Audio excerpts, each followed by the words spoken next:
"It's more than possible, it's real," she continued, her voice cutting like steel. "And now you will kneel and clean every grain of rice you threw on the floor, not to eat, but to feel the shame of your own filth. And then you will accompany me to internal affairs. Your career, officer, has just been dragged through the mud you tried to force me to swallow." The silence that followed those words was not one of submission, but of paralyzing shock. Officer Silva, previously swollen with authority and contempt, now seemed to have shrunk. His eyes, once sparkling with scorn, were wide, his mouth half open, gasping for air that seemed to have been sucked from the room. He tried to process the reversal, the brutal inversion of roles. An elite detective, in that filthy cell. The idea was too absurd for his limited mind, but the woman in front of him did not wait for permission or understanding. Her patience had long run out. She observed the confusion on his face, the spark of disbelief trying to turn into anger again. He still hadn't understood. "Kneel, officer," she repeated, her voice now a chilling whisper that cut the air more than any shout. "Or I will make you kneel." Silva shook his head, an incredulous, nervous laugh escaping his throat. "You're crazy. Nobody makes me kneel. You're nothing here, you tramp." The insult, uttered with a last vestige of his old arrogance, was the trigger. In a blink of an eye, the woman moved. It wasn't the clumsy lunge of someone in despair, but the calculated precision of a predator. Her movements were fluid, almost dancing, yet lethal. A swift blow to the side of Silva's knee made him stumble, and before he could react, she was already behind him. A strong, unexpectedly muscular arm wrapped around his neck, while her other hand found a pressure point on his nape. He felt an electric shock run down his spine. The air was expelled from his lungs in a choked grunt. The world spun for Silva. He tried to struggle, but her strength was relentless, her technique impeccable. In an instant, he was on his knees, his face dangerously close to the rice and food scraps he himself had thrown. The humiliation was palpable, but not yet complete. "I warned you," she murmured in his ear, her breath warm and menacing. "You didn't listen. Now you will feel it." With a sudden, determined movement, she pushed Silva's head down. The impact was muffled, the smell of spoiled food and dust invading his nostrils. He felt the sticky texture of the rice, the grittiness of the dirt, the dampness of the sauce on his cheek. The bitter taste of defeat and filth filled his mouth. He tried to pull away, but her hand on his nape held him firmly in place, rubbing his face against the dirty cell floor. With each movement, a part of his dignity drained away. The officer who kicked women and forced them to eat from the floor was now in the same position, tasting his own poison. The irony was cruel, the justice brutal. He could hear his own muffled groans, the sound of his humiliation echoing in the small cell. "Smell your corruption," she hissed, her voice devoid of emotion, only a cutting coldness. "Taste your contempt. Every grain of rice, every piece of dirt is a reminder of what you are, trash, and that's how trash is treated." She held him there for a few more seconds that felt like an eternity, his face buried in the filth, until his resistance became a mere tremor. When she finally released him, Silva collapsed, coughing and spitting, his face red and covered in food scraps. His eyes, now watery and filled with abject terror, met hers. There was no triumph in her gaze, only an implacable determination. "Get up," she ordered, her voice of command unquestionable, "and clean yourself. You will walk out of here with your head held high, but your heart in pieces, and you will accompany me to internal affairs, not as an officer fulfilling his duty, but as a criminal who will be judged for his crimes." The sound of hurried footsteps and confused voices began to approach from the corridor. The commotion in the cell, Silva's muffled cries, had not gone unnoticed. The iron door creaked as other officers, alerted, approached. They saw the scene. Silva kneeling, his face filthy, trembling, and the woman standing impeccable despite the surrounding dirt. emanating an authority none of them had ever witnessed. "Detective Ana Lucia from General Internal Affairs," she announced loudly for all to hear, pulling a badge from her pocket and displaying it with a swift, precise movement. The emblem shone under the dim police station light, a symbol of power and righteousness. "This officer is under custody. He will be prosecuted for abuse of authority, assault, and improper conduct. Prepare a car. We have a long journey to headquarters." The other police officers, previously curious and confused, were now pale, their eyes fixed on the badge and then on the imposing figure of the detective.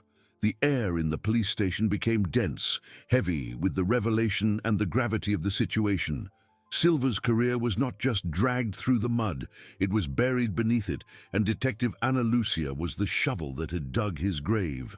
Justice at times needed to be dirty to clean the filth, and she was more than willing to get her hands dirty. The silence that followed those words was not merely the absence of sound. It was a vacuum that sucked all the courage, all the arrogance that had once filled that corridor. The police officers, previously mere spectators of Silva's brutality, were now witnesses to his fall, and the shadow of internal affairs stretched over all of them. That badge was not just a piece of metal. It was a mirror, reflecting the rot they tried to hide, the silent complicity that made them accomplices. Silva, still on the floor, coughed and spat, the dirt on his face a map of his humiliation. His eyes, once full of scorn, now reflected a chilling terror, a belated understanding of the catastrophe he had provoked. He tried to get up, but his legs trembled, strength abandoning him like rats on a sinking ship. Detective Ana Lucia watched him, motionless, her posture a monument of unshakable authority. "There's nothing more to discuss, officers." Her voice echoed calm, but with the resonance of a hammer hitting an anvil. "This man will be taken now. Which of you is willing to comply with a legal order, or do you prefer that I record the omission of all of you?" The question hung in the air, laden with threat. Glances crossed, nervous, seeking a leadership that didn't exist, an excuse not to act. No one wanted to be the first to move, but no one wanted to be the last to disobey. It was Officer Mendez, an older man, with graying hair and a service record that made him less prone to foolishness, who finally broke the impasse. He stepped forward, his brow furrowed in resignation. "I will, Detective," Mendez said, his voice hoarse. "I'll prepare the car and escort him." Ana Lucia nodded, a cold acknowledgement of obedience. "Excellent. And you, Silva, get up. I will not tolerate another second of your charade. You will walk out of here on your feet, so everyone can see what happens to those who abuse the power entrusted to them." Silva mumbled something unintelligible, a mixture of rage and despair. He tried to lean on the cell bars, his muscles aching, his mind in tatters. The image of his face covered in food scraps, the nauseating smell emanating from him, was a living testament to his own depravity. He was the personification of the filth he tried to impose on others. Mendez, with a look of mixed pity and repulsion, extended a hand to help Silva up. The touch was brief, almost a reflex, but Silva repelled him with a weak shove. "I don't need your help, you traitor," he hissed, his voice choked. "There is no betrayal, Silva." Ana Lucia intervened, her voice cutting. "There is justice. And now, handcuffs." Another officer, Officer Castro, a young man with a pale face and wide eyes, handed the handcuffs to Mendez. Mendez's hands trembled slightly as he cuffed Silva's wrists. The metallic sound of the handcuffs echoed in the corridor, an epitaph for Silva's career. He was now a prisoner, stripped of his authority, his dignity, everything he thought he was. "Clean yourself, Silva," Ana Lucia ordered, pointing to a rusty sink in the corner of the corridor. "I won't take you to internal affairs with the face of a pig, even if that's exactly what you are." The humiliation continued, layer by layer. Silva, handcuffed, staggered to the sink, turning on the faucet with difficulty. He rubbed his face with his restrained hands, the cold water mixing with the dirt and tears of rage and shame. With each splash, he saw his distorted reflection in the shiny metal of the faucet, a broken, unrecognizable man. As Silva cleaned himself, Ana Lucia turned to the other officers. "I want all incident reports from the last 6 months and prepare for a full audit. Internal affairs won't stop at Silva. We will clean this police station from top to bottom." Her words were a final blow, a clear warning that the purification was just beginning. The officers' faces paled further. They knew that Silva's fall was only the prelude to a much larger storm. Fear settled in, heavy and palpable. Silva, his face still red and swollen but visibly cleaner, was led out of the cell. The corridor, once a stage for his tyranny, was now a corridor of shame. Each step was an effort, each glance from his colleagues, a stab. He tried to keep his head held high, but his shoulders drooped, his posture stooped under the weight of defeat. As they passed through the main room of the police station, the buzz ceased. All eyes turned to the scene. Detective Ana Lucia, imposing and serene, and Silva, handcuffed, being escorted by Mendez and Castro. Whispers began to emerge, like snakes crawling through the darkness. Silva. Internal Affairs. She's from Internal Affairs. Ana Lucia didn't care about the glances or the whispers. Her mission was clear, and she would fulfill it with the same coldness and precision that had brought her there. Justice, she knew, was not a clean and aseptic process. Sometimes, to root out the rot, one had to get their hands dirty, and she was more than willing to do so. The police car, an unmarked vehicle, was already waiting outside. The night was cold, the air biting, a contrast to the suffocating heat of the cell. Silva was pushed into the back seat, the door slamming shut with a dry, final sound. Ana Lucia sat beside him, her eyes fixed on the road stretching ahead. "The journey is long, officer," she said, without looking at him. "Plenty of time for you to reflect on every grain of rice, every piece of dirt, and the price of your arrogance." The car pulled away, leaving behind a police station in shock, a shaken system, and a man who had just discovered that the law at times has a bitter and dirty taste. Exactly like the trash he tried to force others to swallow.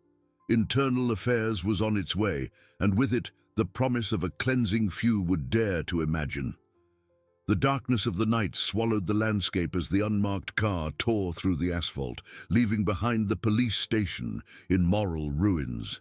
Inside the vehicle, silence was a living entity, heavy, almost suffocating. The engine rumbled low, a monotonous soundtrack to the unfolding drama. Silva, handcuffed in the back seat, tried in vain to find a comfortable position. Each movement scraped the handcuffs against his wrists, a constant reminder of his new reality. The smell of dirt and sour food still seemed ingrained in his skin, an invisible yet pungent mark of his humiliation. Beside him, Detective Ana Lucia remained impassive. Her eyes, fixed on the road ahead, seemed to see far beyond the headlight's beam. She didn't look at Silva, didn't grant him even a glimpse of direct attention, but her presence was an overwhelming weight. She was the personification of the law he had disrespected, of the justice he had mocked. With each kilometer traveled, the distance between Silva's arrogance and the inevitability of his fall increased. Silva, twisted in his misery, finally broke the silence. His voice, once full of authority, was now a low growl, laden with resentment. "This is absurd, a setup. I'm an officer of the law, detective. You can't do this." Ana Lucia didn't avert her gaze from the road. Her reply came cold and precise, like a scalpel. "You were an officer of the law, Silva. Now you are an accused. And yes, I can, and I will. Internal Affairs does not bend to threats or charades. It merely applies the law." Rage bubbled in Silva. He tried to lean forward, but the handcuffs prevented him. "You don't know who you're messing with. I have contacts, influence. This will cost you dearly." A slight, almost imperceptible smile curved Ana Lucia's lips. "I know exactly who I'm messing with, Silva, and you have no idea who you messed with. Your contacts and influence are the same ones Internal Affairs has been investigating for months. You are just the tip of the iceberg, a particularly dirty tip, I must say." Her words hit Silva like a punch to the gut. His bravado drained away, replaced by a chilling fear. Internal Affairs wasn't just reacting to his incident, they were on a larger hunt. He was a pawn in a game far more complex than he imagined. Silence returned, even denser, now filled with the echo of her revelations. The journey continued, the big city slowly approaching on the horizon, its distant lights blinking like promises of an imminent judgment. Ana Lucia finally turned her head, her eyes meeting Silva's in the rearview mirror. "Do you remember what I said, Silva? About every grain of rice, every piece of dirt? That wasn't just a moral lesson, it was a sample of what Internal Affairs is willing to do to clean up the filth. And believe me, the dirt you tasted today is just a small portion of what we will unearth." He swallowed hard, his face pale. The image of the cell floor, the food, the humiliation, returned with full force. It wasn't just his career at stake. It was his life, his reputation, everything he had built on a foundation of corruption.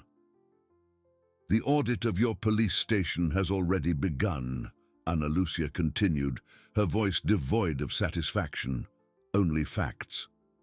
"Every report, every incident, every cent.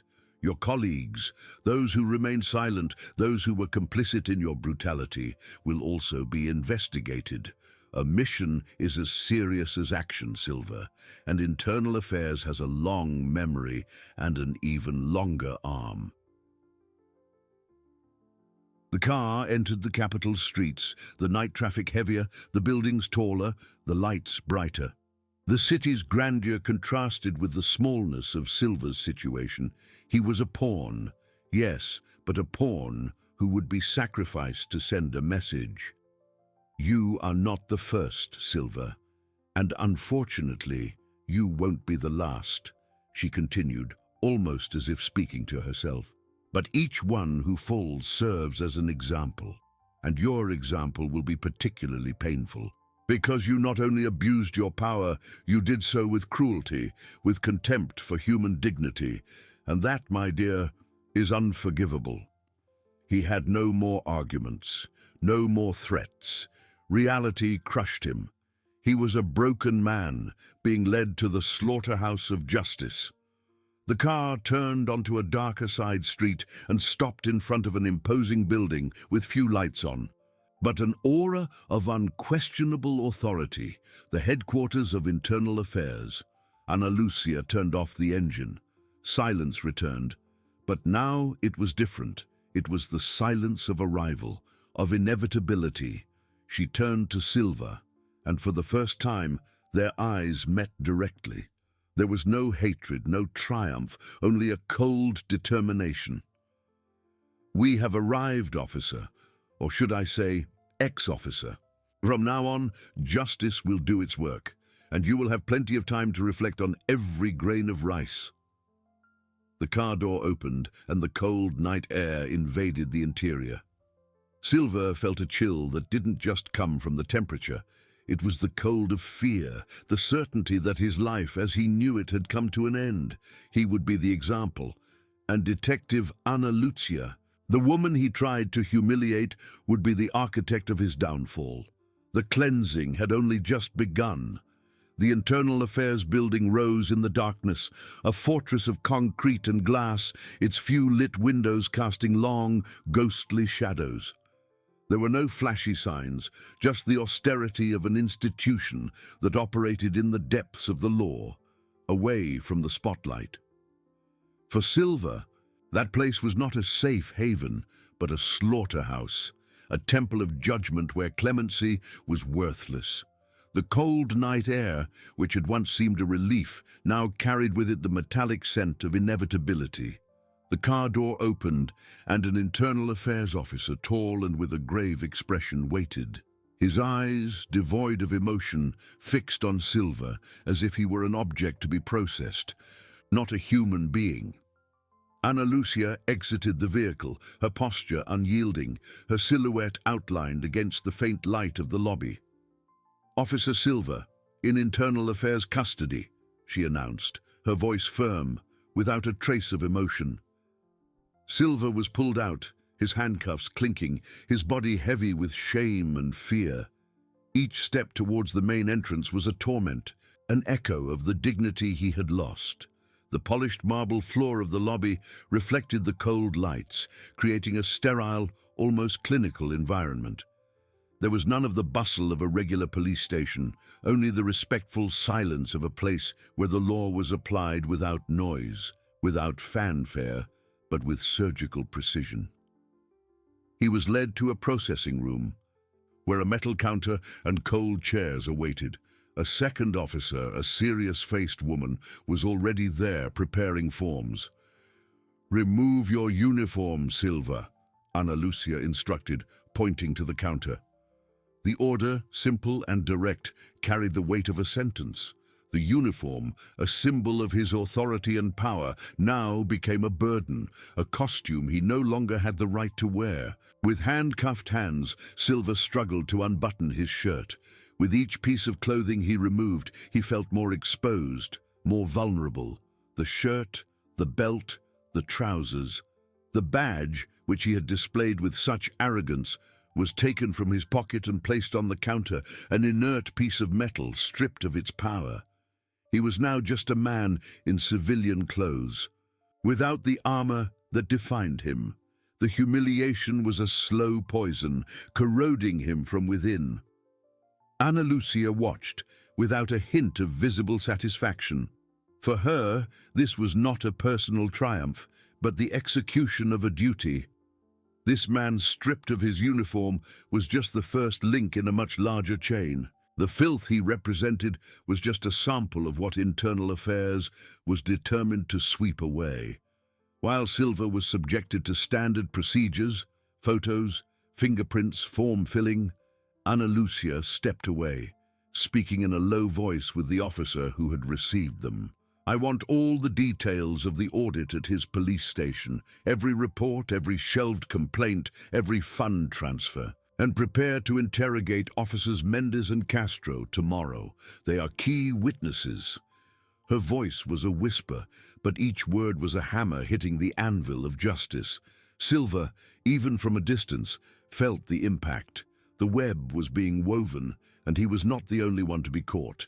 His contacts, his influences, everything he thought was his shield, was unraveling like smoke. "The secure cell is ready," the officer said, referring to Silva, "and the preliminary interrogation will be conducted by the Public Administration Crimes Team." Ana Lucia nodded. "Excellent. Keep me informed of every step. This is not just a matter of misconduct. It's a cancer that needs to be excised." Silva, now in a simple grey, impersonal jumpsuit, was led away. The sound of his footsteps echoed in the corridor, each one a step deeper into the abyss.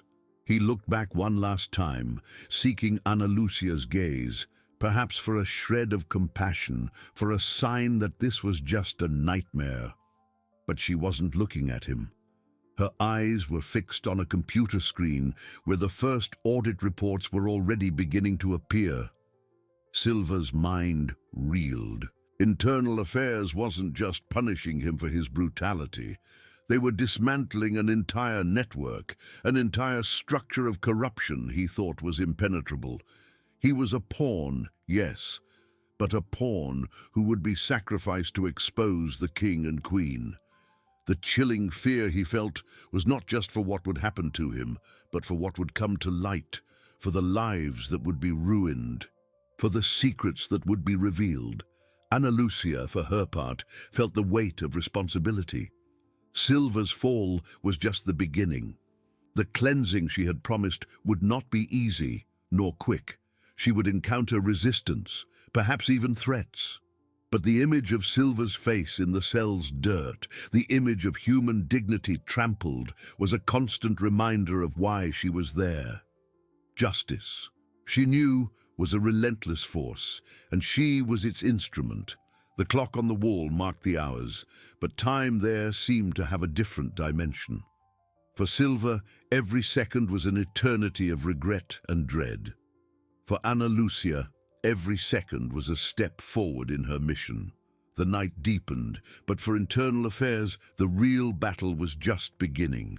The darkness of corruption was deep, but the light of justice, she hoped, would be even stronger, and she was ready to ignite it no matter the cost. The heavy metal door closed with a dull thud, a sound that reverberated through the cold corridors of internal affairs, and even more so in Silver's soul. The cell was Spartan, bare concrete walls, a metal bunk without a mattress, and a stainless steel toilet. There were no windows, just a cold, constant light that seemed to suck any warmth from the room. There, stripped of his uniform, his badge, his authority, Silver was just a number, a problem to be solved.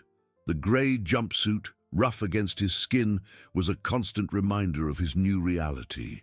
He sat on the bunk, the cold metal penetrating his thin garments. The image of the cell floor, the food, the humiliation, returned with disturbing clarity. That grain of rice, that small portion of dirt, now seemed like an omen, a dark prophecy of what was to come. Ana Lucia hadn't just sought revenge, she had dismantled his life, piece by piece, with surgical precision. Outside, the night deepened, but for Ana Lucia, time was an enemy to be conquered. She was in her office, her gaze fixed on multiple monitors, each displaying a facet of the audit sweeping through Silver's police station. The initial reports were alarming, but not surprising. Complaints filed without investigation, disappearance of evidence, bank statements with transactions incompatible with officers' salaries. The smell of rot was dense, almost palpable. "Preliminary reports confirm our suspicions, Detective," one of the analysts said, his voice grave. "It's not just Silver's misconduct. There's an organized scheme, regular payments from merchants, protection for drug points, even involvement in vehicle chop shops." Ana Lucia nodded, without taking her eyes off the screen. "I expected this. Silver was just the tip of the iceberg. I want you to cross-reference the data, identify the links, the connections. Who else benefited? Who remained silent? Who was an active accomplice?" The internal affairs machine worked with frightening efficiency. Every keyboard click, every line of code, every digitized document was a step forward in the closing web. Ana Lucia's words echoed in Silver's mind, even miles away. Omission is as serious as action. He thought of Mendez, of Castro, of the others who laughed at his brutality, who turned their backs on injustice. They too would fall. The solitude of the cell was overwhelming, but the idea that he wasn't alone in hell brought no comfort, only the certainty of a collective downfall. The investigation was not limited to Silver's police station. Ana Lucia had activated specialized teams to track financial flows, to identify the contacts Silver boasted about. Internal affairs wasn't just punishing a corrupt police officer, it was dismantling a network, a system embedded in the city's veins. The cancer, as she had said, was deep, and the surgery would be painful. "Detective, we found a pattern of deposits into shell company accounts that appear to be linked to a city councilman in the region," another analyst reported, his voice heavy with gravity. "The amounts are significant." Ana Lucia's eyes narrowed. There it was, the link connecting the street to power. The dirt Silver had tasted was just the surface mud. Beneath it, there was a swamp of corruption that extended far beyond what he imagined. The tension in the room was almost palpable. It wasn't just a matter of justice, it was a war. Silver, in his cell, tried to sleep, but sleep wouldn't come. Every shadow on the wall, every distant creak seemed like a threat. He remembered the faces of the criminals he had extorted, the innocents he had terrorized. The fear he had inflicted now consumed him. That feeling of invulnerability that had accompanied him for years had crumbled into dust. He was a broken man, and with each passing minute, the reality of his fall grew darker. Ana Lucia, for her part, felt the weight of responsibility, but also an unshakable determination. The image of Silva, stripped of his power, was a victory, yes, but it was only the first step. The real battle was to unearth the root of the problem, to expose those who hid in the shadows, protected by their influence and money. The cleansing she had promised would not be easy nor quick. There would be resistance, there would be threats, but she was ready. The night dragged on, and the Internal Affairs building, once a sanctuary of silence, now hummed with the energy of a large-scale operation. For Silva, every second was an eternity of regret and dread. For Ana Lucia, every second was a step forward in her mission. The darkness of corruption was deep, but the light of justice, she knew, would be even stronger, and she was ready to ignite it, no matter the cost, no matter who had to fall. The real hunt had only just begun. The secure cell, with its bare concrete walls and cold, constant light, was a particular purgatory for Silva. Each second stretched into an eternity, filled with the echo of his own thoughts and the oppressive silence. The rough grey jumpsuit against his skin was a physical reminder of his new reality, a skin of humiliation he couldn't shed. He sat on the metal bunk, the cold penetrating his thin garments, and the image of the cell floor, the food, the humiliation, returned with disturbing clarity. That grain of rice, that small portion of dirt, now seemed like an omen, a dark prophecy of what was to come. Ana Lucia hadn't just sought revenge, she had dismantled his life, piece by piece, with surgical precision. Suddenly, the phone on Ana Lucia's desk rang. It was a restricted number. She hesitated for a moment, her hand hovering over the receiver, feeling the weight of the decision. To answer or not to answer? That kind of call rarely brought good news. Taking a deep breath, she answered. The voice on the other end was calm, almost whispering, but carried unquestionable authority.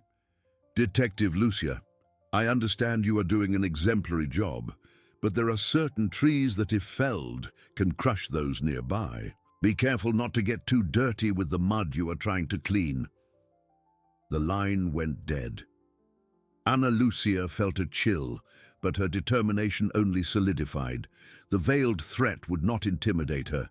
It only confirmed she was on the right path. The city councilman wasn't the only big fish. There were others, higher up in the corruption food chain, who now felt the heat of the fire she had lit. She looked at the analysts, who continued to work tirelessly.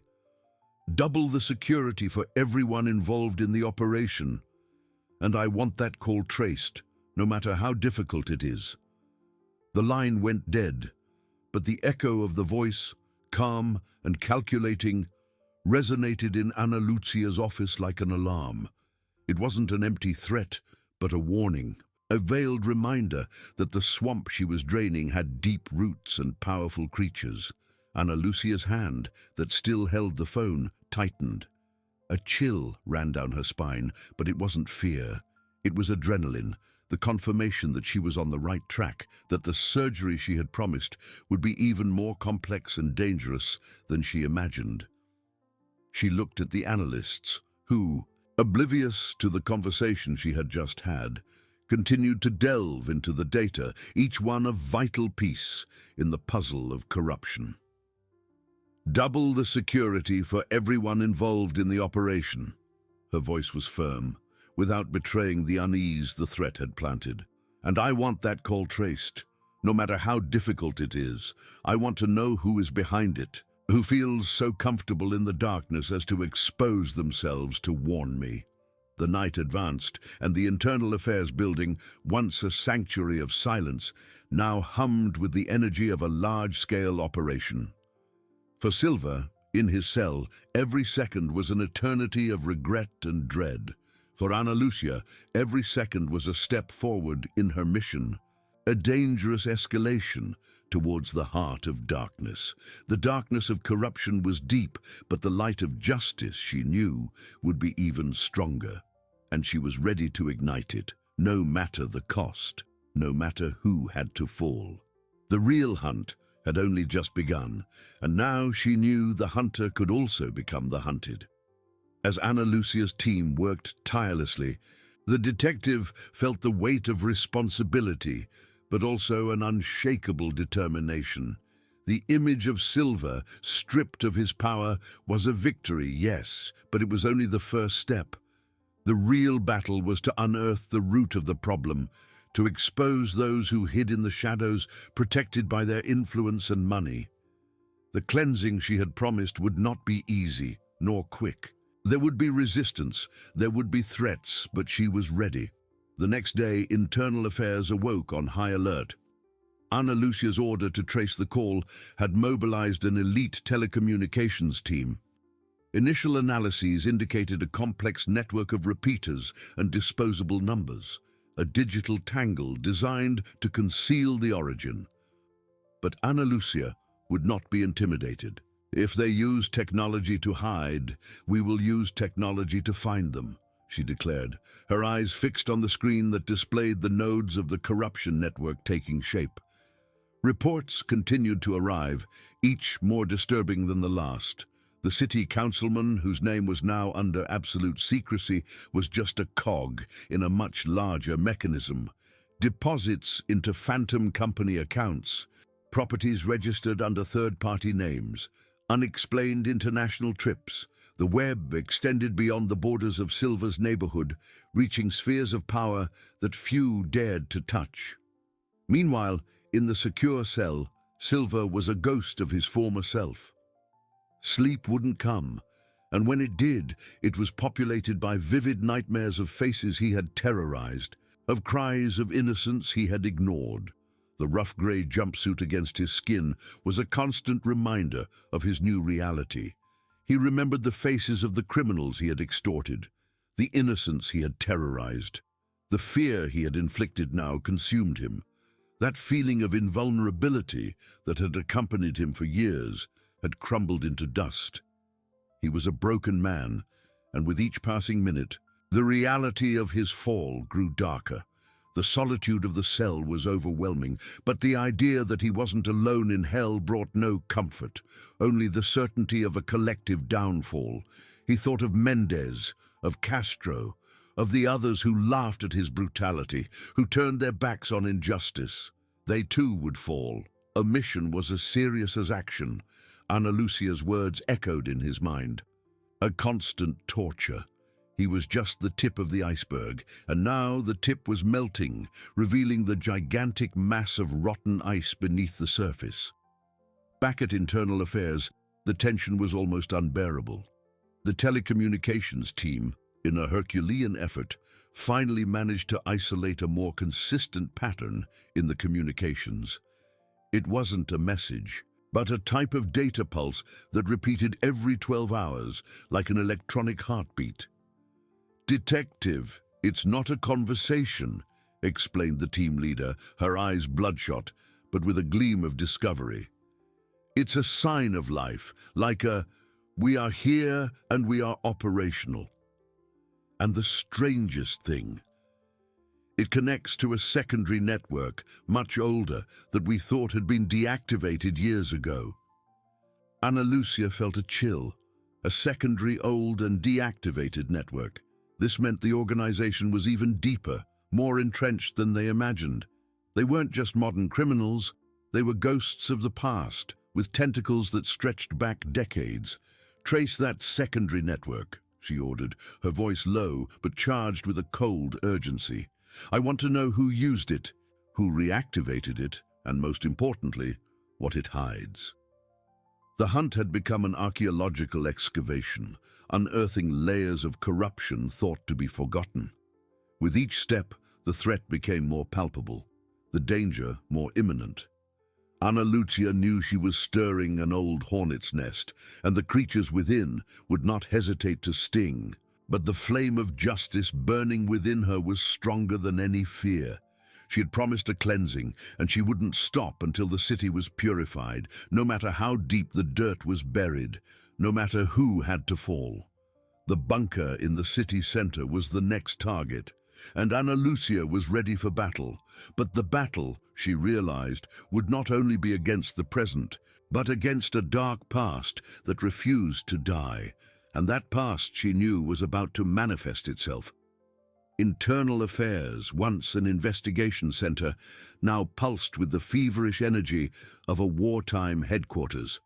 The monitors, once mere windows to data, became portals to a dark past that refused to be forgotten. That sign of life from the secondary, old, and reactivated network was more than an electronic heartbeat. It was the echo of a conspiracy that stretched back decades, a ghost voice beginning to whisper its secrets.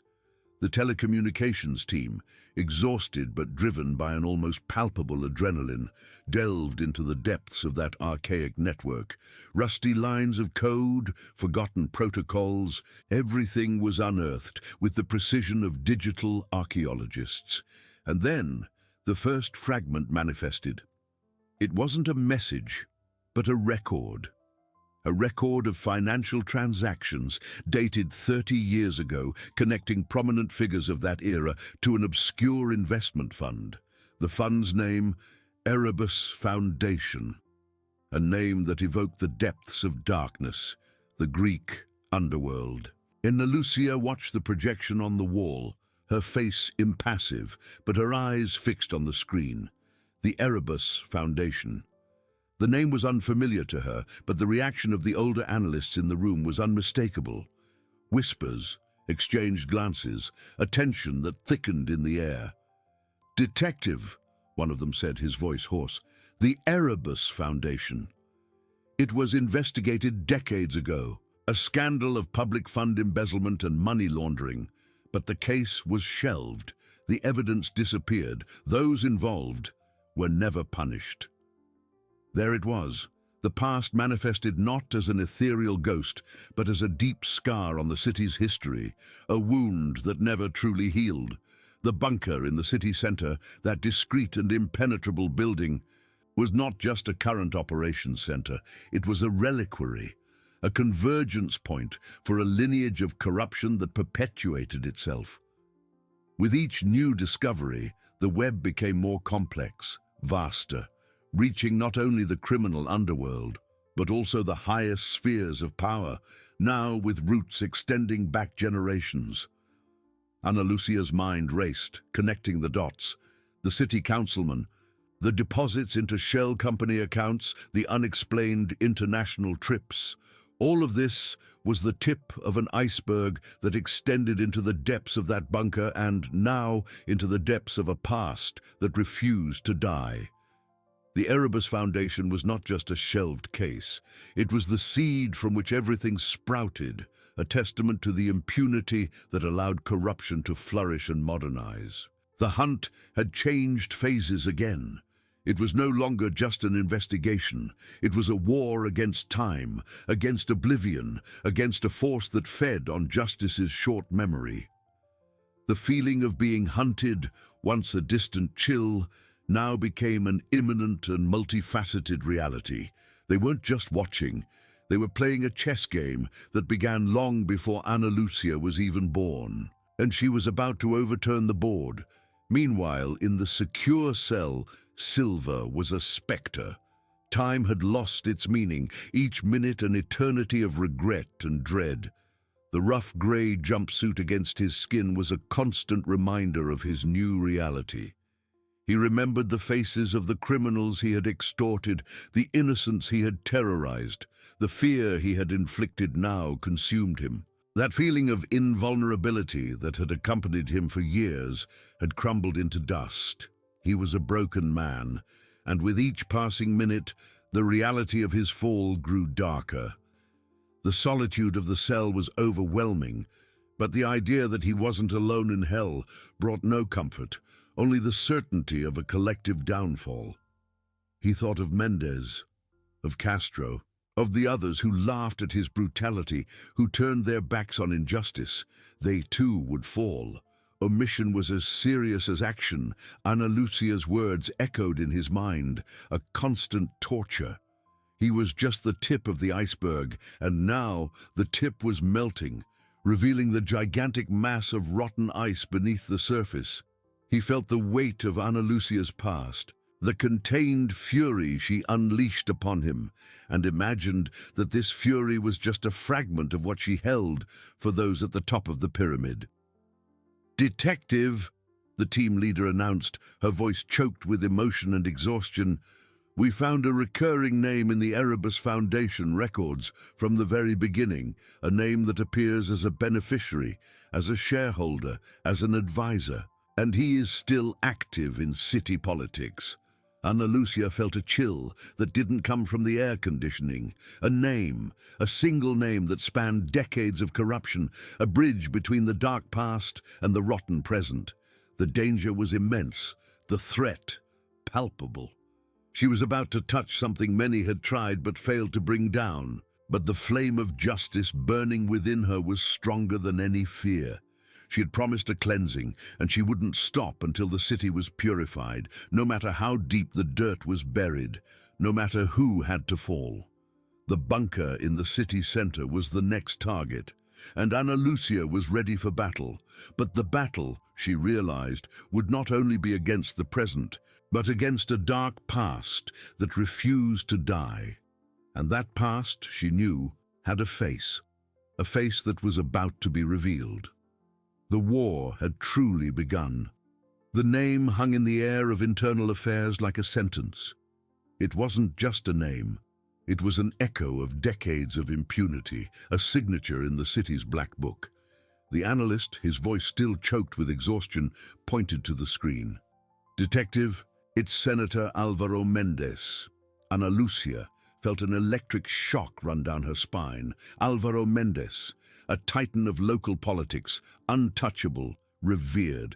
His face, plastered on billboards and news reports, was the very image of respectability. But now, that face distorted, revealing the cracks of an ancient mask.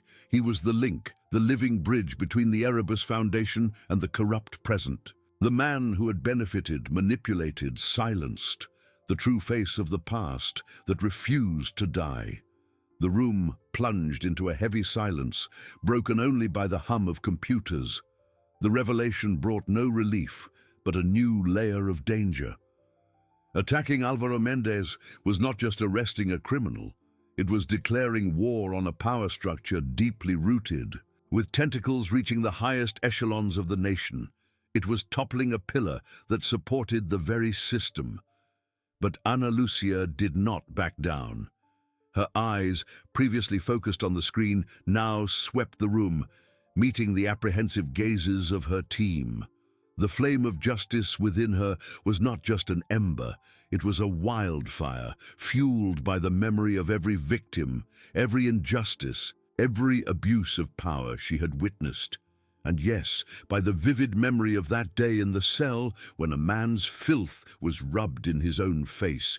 That moment was not just personal revenge, it was an oath. "Prepare the team," she ordered, her voice low but with unshakable authority. "We're going to the bunker, and I want Álvaro Méndez there, alive, and I want all the evidence, every fragment, every record. We will leave no stone unturned." Internal affairs transformed into a stirred hornet's nest. Orders were given in urgent whispers. Equipment was checked with military precision. The plan to invade the bunker, once a theory, now became an imminent reality. Every detail, every escape route, every blind spot was analyzed and reanalyzed. They knew they weren't just invading a building. They were invading a sanctuary of secrets, a vault of decades of crimes. Meanwhile, in his cold, dark cell, Silva trembled. It wasn't the cold that made him shiver, but the echo of Ana Lucia's words, the memory of her icy gaze. He was a pawn, a mere soldier on the front line of a war he barely understood. The fall of Méndez and Castro had been an earthquake. The fall of Álvaro Méndez would be a tsunami. He felt the weight of the world collapsing, and the bitter irony that the woman he had humiliated was now the driving force behind this destruction. He was living proof that justice, when it finally awakens, knows no hierarchies. Back at Internal Affairs, Ana Lucia donned her tactical vest. The weight of the equipment was comforting, a physical reminder of the battle to come. She reviewed the bunker map one last time, the complex blueprint etched in her mind.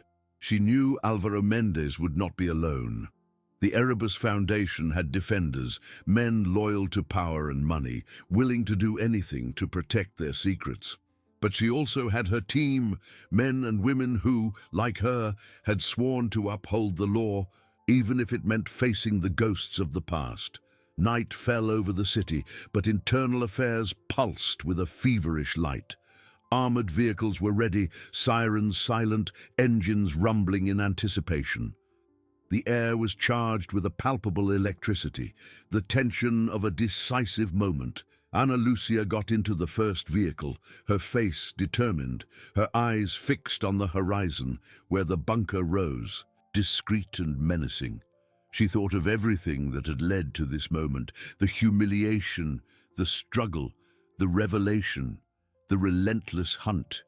It wasn't just about arresting a man or dismantling an organization. It was about restoring faith, about proving that justice, however slow, would always find its way. It was about cleaning the dirt, not just from the cell, but from the very soul of the city. The vehicle door closed with a dull thud, sealing their fate.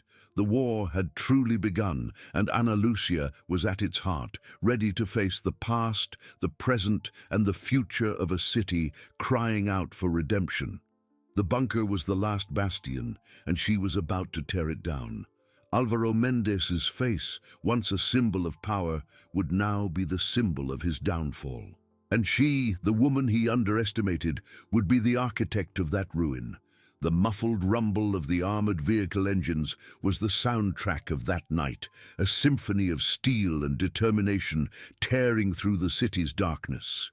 Inside the first car, Ana Lucia felt the weight of her tactical vest, not just on her shoulders, but in her soul. Each vibration of the vehicle was a reminder of the impending confrontation, of the battle about to unfold, not only in the streets, but in the depths of a corrupt system. The bunker, a discreet stain on the urban fabric, awaited, a vault of secrets that refused to be opened. Her eyes fixed on the darkness ahead, but her mind saw far beyond. She saw Silva's face, contorted in terror, and the cell's dirt he forced her to taste. That memory, once an open wound, was now fuel, an inextinguishable flame that propelled her. It wasn't just about arresting a man, it was about unearthing the truth, about exposing the rot that had accumulated for generations. Protected by names like Álvaro Méndez, he was the face of the past that refused to die, and she, the force that refused to forget. The team, a group of silent, tense shadows, breathed the same adrenaline-charged air. Each of them knew what was at stake. It wasn't a routine operation. It was a surgical strike at the heart of impunity, a declaration of war against those who considered themselves above the law. Radios whispered, coordinates were confirmed, contingency plans reviewed. Precision was vital. One mistake, one misstep, and decades of impunity could perpetuate themselves. The convoy stopped a few blocks from the target, lights off, engines silenced. The city slept, oblivious to the drama unfolding in its shadows. Ana Lucia exited the vehicle, the cold night air kissing her face, but the coldness of her determination was sharper. She gestured, and the team moved as a single organism, each agent a precise cog in a machine of justice. The approach to the bunker was a dance of shadows and silence. Breaching specialists worked with astonishing agility, tools whispering against metal, carving a path into the unknown. Security was robust but not impenetrable. Each door, each sensor, each camera was a challenge. Another layer in Méndez's fortress. But Ana Lucia's team was prepared for every one of them. The first gate yielded with an almost inaudible click, and the air inside the bunker felt heavier, laden with the smell of old dust and guarded secrets. Flashlight beams swept the dark corridors, revealing a cold, functional architecture designed to conceal, not to impress. It was a labyrinth of concrete and steel, a testament to the paranoia and power of those who built it. Alpha Team, right. Beta, left.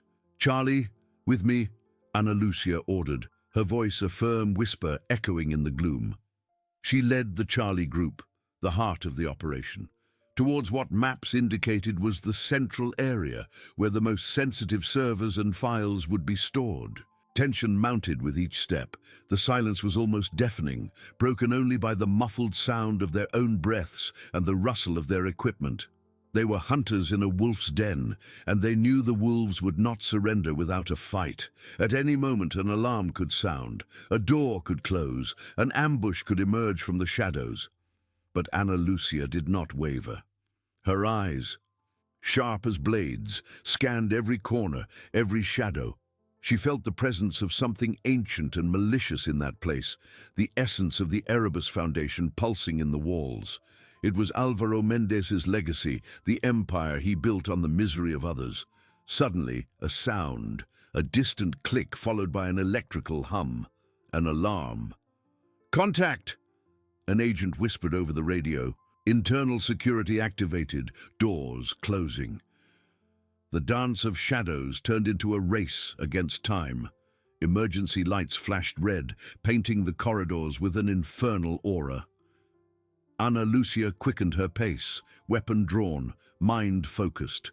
They had been discovered, but they would not be stopped. That bunker was not just a building, it was the last bastion of an era of corruption. And she was there to tear it down. "Move forward, don't stop, Álvaro Méndez is here. He will not escape." Her voice, now louder, echoed through the corridors, a promise and a threat. The final hunt had begun, and the woman once humiliated in the dirt of a cell was about to rub the truth in the face of those who considered themselves untouchable. The past, present, and future of the city converged in that bunker, and Ana Lucia was ready to be the hammer of justice.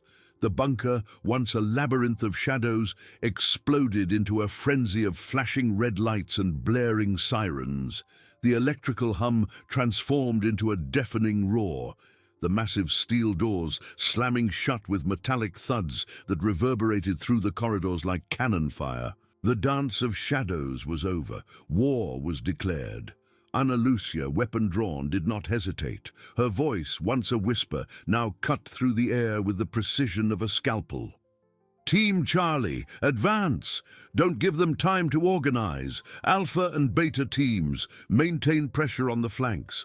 Prevent any escape attempts or destruction of evidence." The air grew thick with the smell of ozone and adrenaline. From the shadows, armed figures emerged. The Erebus Foundation's security, men loyal to Méndez money and power.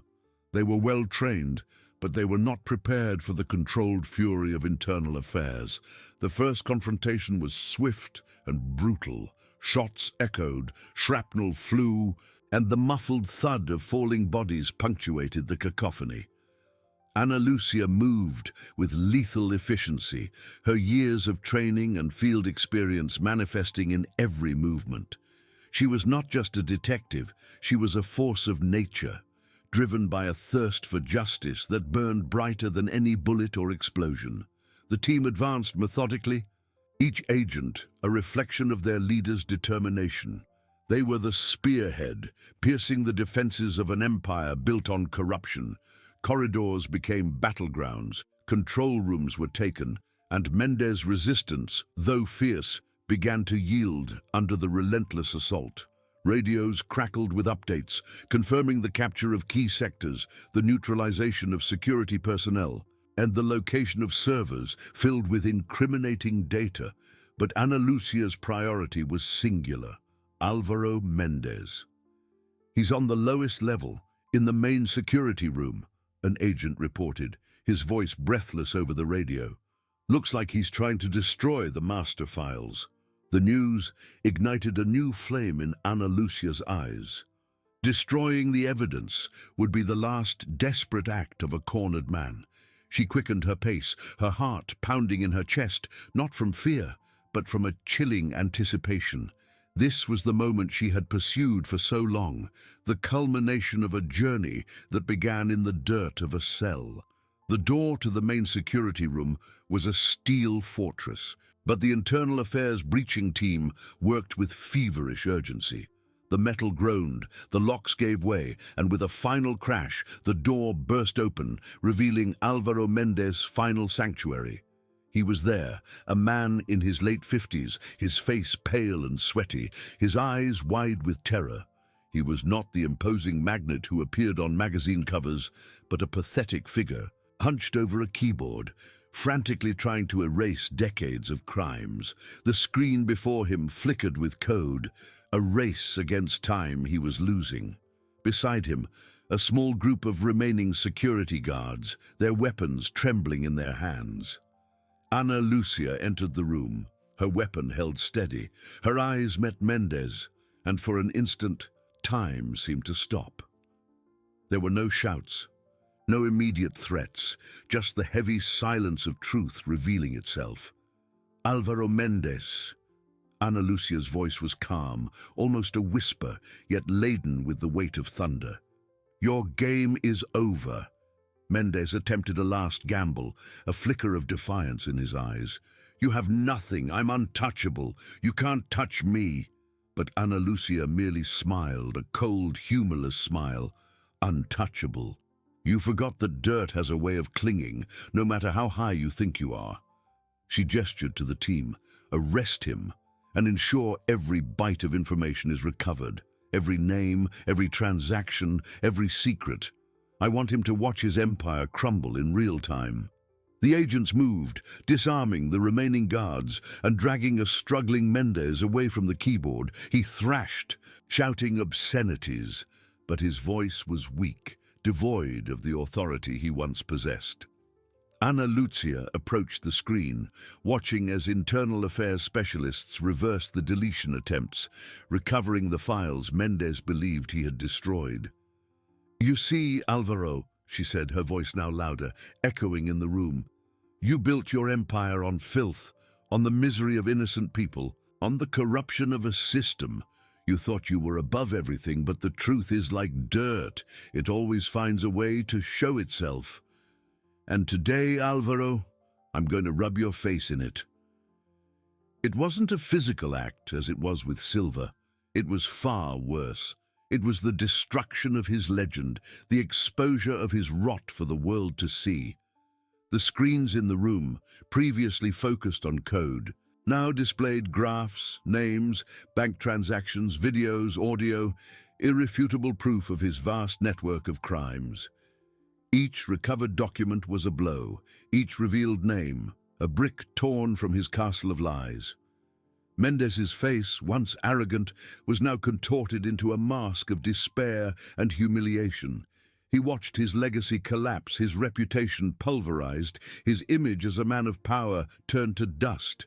As the data was downloaded and catalogued, Ana Lucia turned to Méndez, who was handcuffed, watching in shock the ruin of his life. Justice, Álvaro, is not just a word. It's a force. And it doesn't care about your money, your power, or your contacts. It cares about the truth. Outside the bunker, dawn began to paint the sky a pale blue. The Internal Affairs vehicles, once shadows in the night, now stood out in the faint light, loaded with boxes of evidence, and the man who was once untouchable. The city would begin to wake to news that would shake its foundations. In his cell, Silva, the pawn who started it all, felt a shiver. He knew. Méndez's fall was a tsunami, and he was on the shore. The woman he humiliated had kept her promise, and justice finally had found its way. Ana Lucia exited the bunker, the fresh morning air washing over her face. The mission was accomplished. The dirt had been cleaned, not just from the cell, but from the city's soul. The fight didn't end there. It was just the beginning of a new era of accountability. But in that moment under the rising sun, Ana Lucia felt a profound relief, a sense that, finally, the scales of justice had been restored. The past had been confronted, the present purified, and the future opened to hope.